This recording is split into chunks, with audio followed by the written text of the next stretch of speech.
이사벨라, 너 정말 한국에서 살 거야? 스웨덴 스톡홀름의 한 카페. 친구들은 여전히 믿기지 않는다는 표정으로 나를 바라보았다. 응, 한국에서 살아보기로 했어. 나는 담담하게 대답했지만 사실 나 자신도 확신이 서지 않았다. 내가 한국에 관심을 갖게 된 건 몇 년 전이었다. 처음엔 단순한 호기심이었다. K-드라마를 보면서 한국의 현대적인 도시 풍경과 독특한 문화가 매력적으로 다가왔다. 유튜브에서 본 한국 여행 영상은 더욱 나를 자극했다. 밤늦게까지 활기 넘치는 거리, 지하철역마다 깔끔한 시설, 그리고 거리에서 쉽게 찾아볼 수 있는 작은 음식점들까지. 하지만 단순한 여행이 아니라 실제 생활을 하게 되면 어떨까? 스웨덴에서의 삶은 분명 편리했다. 복지가 잘 갖춰져 있고 여유로운 삶을 즐길 수 있다. 하지만 가끔은 너무 고요했다. 사람들과의 교류가 많지 않고 모든 것이 개인주의적으로 돌아가는 사회. 정해진 시스템 안에서 모두가 계획대로 움직이지만 그 안에서 느껴지는 차가운 거리감이 있었다. 반면 한국은 다이나믹한 나라처럼 보였다. 빠른 생활 리듬과 밤늦게까지 활기찬 분위기, 그리고 사람들이 서로를 신경 써주는 모습들. 하지만 동시에 경쟁이 치열하고 바쁜 삶 속에서 내가 잘 적응할 수 있을까 하는 걱정도 들었다. 그래도 직접 경험해보지 않으면 모르는 거잖아. 그렇게 나는 결심했다. 6개월 동안 서울에서 살아보기로. 설렘과 긴장감을 안고 비행기에 올랐다. 창문 너머로 보이는 구름들 사이로 새로운 삶의 터전이 될 한국이 가까워지고 있었다. 비행기가 인천국제공항에 착륙하는 순간 나는 깊은 숨을 들이마셨다. 드디어 한국에 왔다. 공항은 생각보다 훨씬 크고 깨끗했다. 게이트를 지나면서도 직원들의 빠르고 효율적인 일처리에 감탄했다. 입국 심사대에서 여권을 내밀자 직원이 짧게 미소를 지으며 친절하게 안내했다. 환영합니다. 낯선 나라에서 처음 듣는 따뜻한 인사였다. 짐을 찾고 나와서 가장 먼저 해야 할 일은 공항철도를 타고 숙소로 가는 것이었다. 한국에 오기 전 나는 대중교통에 대한 많은 정보를 찾아봤다. 스웨덴에서는 버스나 기차가 자주 지연되거나 시간이 너무 띄엄띄엄 있어서 불편할 때가 많았다. 그런데 한국의 지하철은 정확한 시간에 오고 시스템도 효율적이라는 이야기를 들었다. 과연 그럴까? 공항철도 티켓을 구매하고 개찰구를 통과하는 순간 나는 살짝 당황했다. 개찰구 문이 없네. 스웨덴에서는 지하철 개찰구에 회전문이 있거나 높은 문이 있어야 지나갈 수 있다. 하지만 한국에서는 교통카드를 찍으면 작은 문이 열리는 방식이었다. 마치 환영하듯이 열리는 그 문이 신기했다. 공항철도 열차는 예상보다 훨씬 깨끗하고 넓었다. 창밖으로 보이는 한국의 풍경이 조금씩 눈앞에 펼쳐졌다. 높은 빌딩, 정돈된 도로, 그리고 빠르게 움직이는 도시의 모습. 여기가 내 새로운 집이 될 곳이구나. 내 머릿속엔 수많은 생각이 떠올랐다. 한국에서의 생활은 과연 어떤 모습일까? 정말로 내가 상상했던 것처럼 편리하고 따뜻한 곳일까? 이제 직접 경험해볼 차례였다. 한국에서의 첫 경험. 서울역에 도착한 나는 캐리어를 끌고 지하철로 갈아탔다. 서울의 지하철은 미리 찾아본 대로 정말 깨끗하고 무엇보다 엄청나게 조용했다. 출발 전 친구들이 말했던 게 떠올랐다. 한국은 사람들이 많아서 엄청 시끄러울 거야. 그런데 아니었다. 사람들이 많긴 했지만 대화하는 소리는 거의 들리지 않았다. 대부분이 조용히 휴대폰을 보고 있거나 책을 읽고 있었다. 스웨덴에서는 버스나 지하철에서 큰 소리로 대화하는 사람들이 많았고 심지어 음악을 크게 틀어놓는 사람들도 있었다. 이건 예상 밖인데 조용한 지하철에서 한국의 대중교통 시스템을 하나씩 경험하며 나는 한국 생활에 대한 기대감을 더욱 키웠다. 새로운 도시, 새로운 발견. 내가 머물 숙소는 서울의 중심에 위치한 작은 오피스텔이었다. 건물 입구에 도착하자 자동문이 열렸고 엘리베이터 안에는 디지털 번호 키패드가 있었다. 집에 들어서자마자 제일 먼저 한 일은 창문을 열고 바깥 풍경을 바라보는 것이었다. 멀리 보이는 빌딩들과 거리의 불빛들. 서울은 밤에도 밝고 활기차 보였다. 스웨덴에서는 밤이 되면 거리가 어두워지고 사람들이 거의 다 집으로 들어간다. 하지만 여기서는 늦은 시간에도 거리가 붐볐다. 이게 바로 한국의 24시간 문화인가? 그날 밤 나는 한국의 편의점을 방문하기로 했다. 한국의 편의점 문화가 세계적으로 유명하다는 이야기를 들었고 직접 체험해 보고 싶었다. 편의점 문을 열자마자 나는 깜짝 놀랐다. 이게 다 편의점에서 파는 거라고. 컵라면만 해도 종류가 수십 가지였다. 도시락, 삼각김밥, 떡볶이, 심지어 작은 와인과 맥주까지. 스웨덴의 편의점에서는 샌드위치나 몇 가지 기본적인 음료 정도밖에 없었는데 한국의 편의점은 마치 작은 슈퍼마켓 같았다. 무엇보다 편의점 직원이 나를 보며 친절하게 인사를 건넸다. 안녕하세요. 필요한 거 찾으시면 말씀하세요. 스웨덴에서는 가게 직원들이 무뚝뚝한 경우가 많아서 이런 따뜻한 인사가 낯설면서도 기분이 좋았다. 나는 삼각김밥과 바나나 우유를 들고 계산대로 향했다. 한국에서의 첫날 밤, 그리고 깨달음. 숙소로 돌아와 삼각김밥을 먹으며 생각했다. 아직 한국에서의 생활이 시작된 지 하루도 안 됐는데 이렇게 많은 차이를 느끼다니. 나는 한국에서 어떤 일들을 경험하게 될까? 기대감과 설렘을 안고 새로운 삶의 첫날 밤을 맞이했다. 편의점에서 돌아와 침대에 몸을 뉘었다. 창밖을 보니 여전히 거리는 밝았고 사람들은 활기차게 움직이고 있었다. 서울은 정말 잠들지 않는 도시구나. 그런데 문득 숙소에서 사용해야 할 가스레인지와 난방 시스템이 걱정됐다. 한국에서는 대부분 보일러를 사용한다고 들었는데 사용법을 제대로 익히지 않으면 한겨울에 얼어 죽을 수도 있다고 했다. 나는 가스레인지와 보일러를 살펴보려다 문득 창문에 붙어있는 작은 버튼이 눈에 들어왔다. 이건 뭐지? 버튼을 눌렀더니 창문이 자동으로 열렸다. 스웨덴에서는 창문을 수동으로 열고 닫아야 하지만 한국에서는 이런 작은 부분까지도 자동화되어 있었다. 그뿐만이 아니었다. 화장실에도 비데가 설치되어 있었고 수도꼭지는 터치 방식이었다. 스웨덴에서는 공공장소가 아니면 비데를 보기 어려운데 한국에서는 흔한 것 같았다. 이 정도면 거의 미래 도시 아냐? 한국에 도착한 지 몇 시간밖에 지나지 않았지만 벌써부터 스웨덴과의 차이가 하나둘 보이기 시작했다. 하지만 그것이 단순한 신기함에서 끝날지 아니면 나에게 진정한 변화를 가져다 줄지는 아직 알 수 없었다. 나는 천장을 바라보며 생각했다.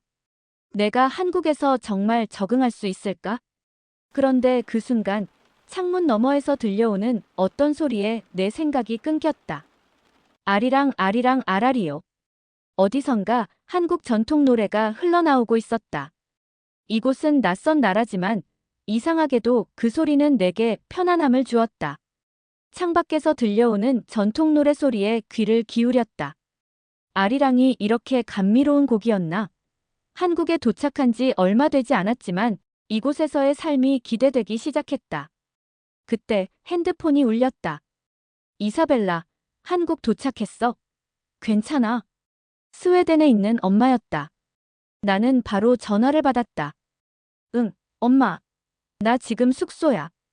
한국은 생각보다 훨씬 더 멋진 곳이야. 엄마는 안심한 듯한 목소리로 말했다. 그래. 다행이네.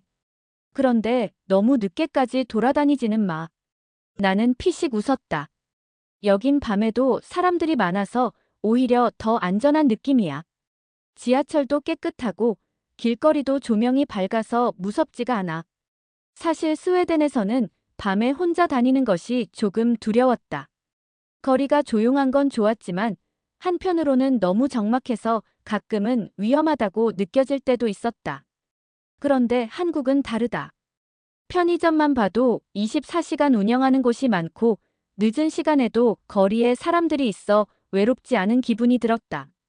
엄마는 잠시 뜸을 들이더니 조용히 말했다. 내가 한국을 좋아했으면 좋겠어. 하지만 무리하지 말고 천천히 적응해. 알겠어, 엄마. 나 정말 괜찮아. 한국, 생각보다 너무 좋아. 전화를 끊고 나니 더 많은 것들이 궁금해졌다.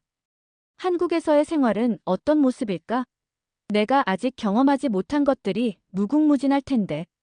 내일은 더 많은 걸 경험해봐야겠어. 나는 그렇게 다짐하며 눈을 감았다. 한국에서의 첫날 밤이 조용히 지나가고 있었다. 한국 생활, 예상치 못한 위기. 한국에서의 생활이 점점 익숙해질 무렵, 나는 진짜 한국을 알아가고 있다고 생각했다. 편리한 대중교통, 깨끗한 거리, 친절한 사람들. 하지만 그날, 나는 한국에 대한 인식을 완전히 바꿔놓을 사건을 겪었다.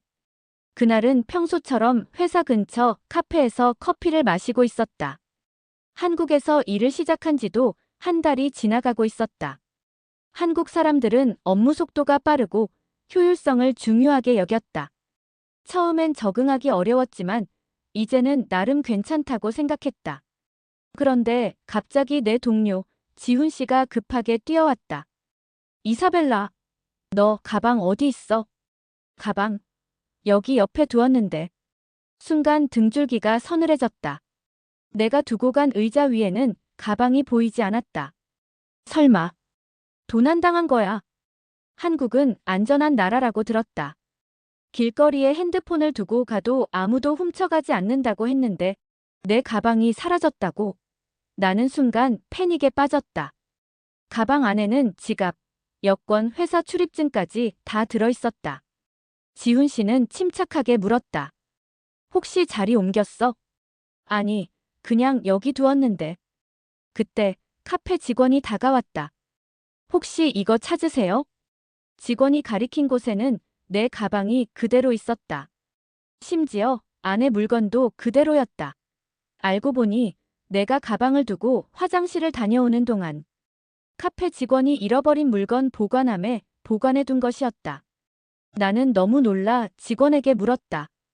이거 혹시 CCTV로 본 거예요?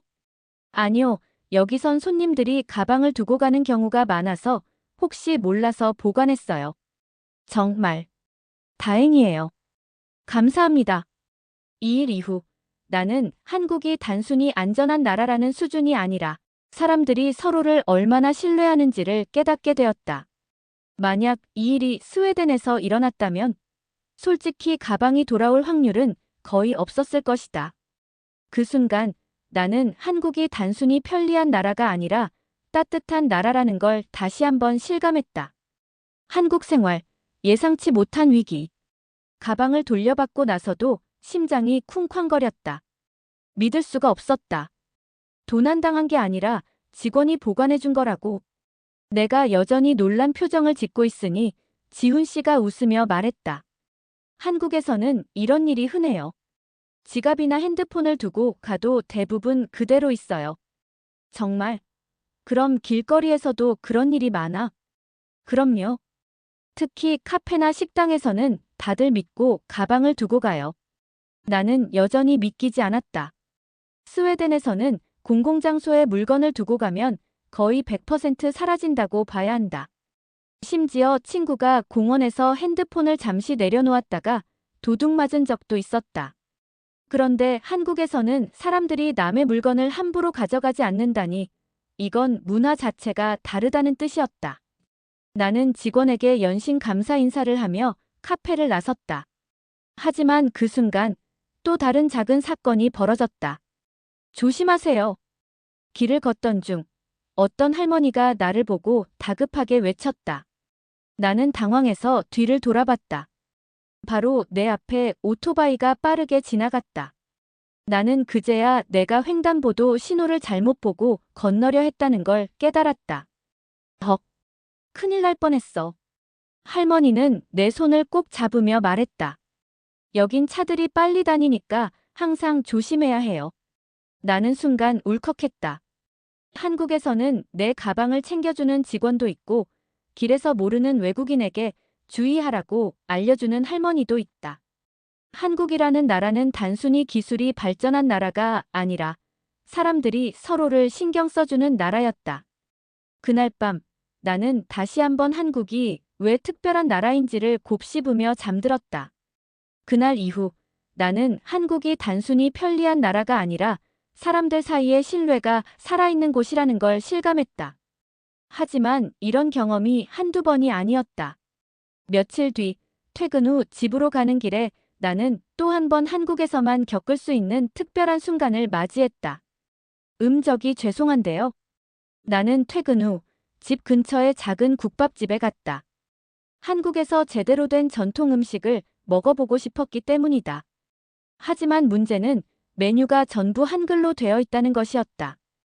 한국에 온 지 몇 개월이 지나면서 기본적인 단어들은 읽을 수 있었지만 국밥 종류를 구분하는 건 아직 어려웠다. 나는 메뉴판을 보고 한참을 고민하다가 결국 옆 테이블에 앉아있던 50대쯤 되어 보이는 아저씨에게 조심스럽게 물어봤다.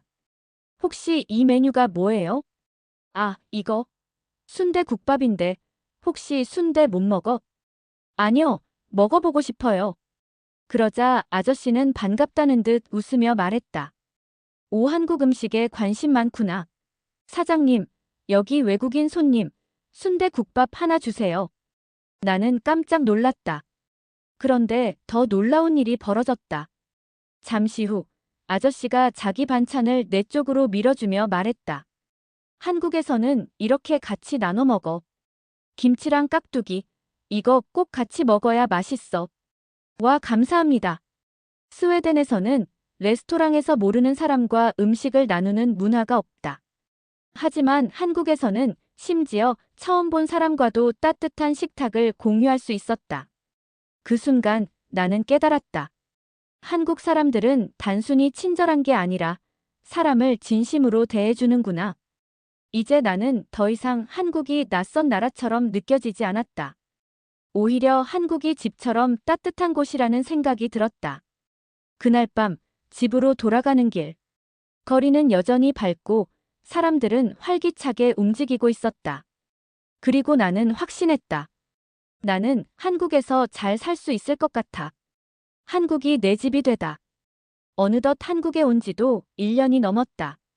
처음엔 단순한 호기심으로 시작한 한국 생활이 이제는 내 삶의 일부가 되었다. 한국의 빠른 인터넷, 편리한 대중교통, 그리고 밤늦게까지 열려있는 편의점 같은 것들도 여전히 놀랍다. 하지만 내가 한국을 사랑하게 된 가장 큰 이유는 사람들이었다. 괜찮아요?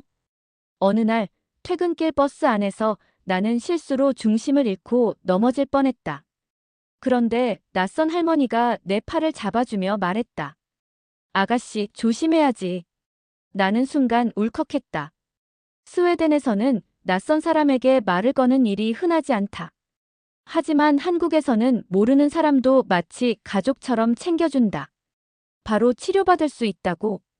또 다른 날, 나는 갑자기 치통이 심해져 회사 근처 치과를 찾았다.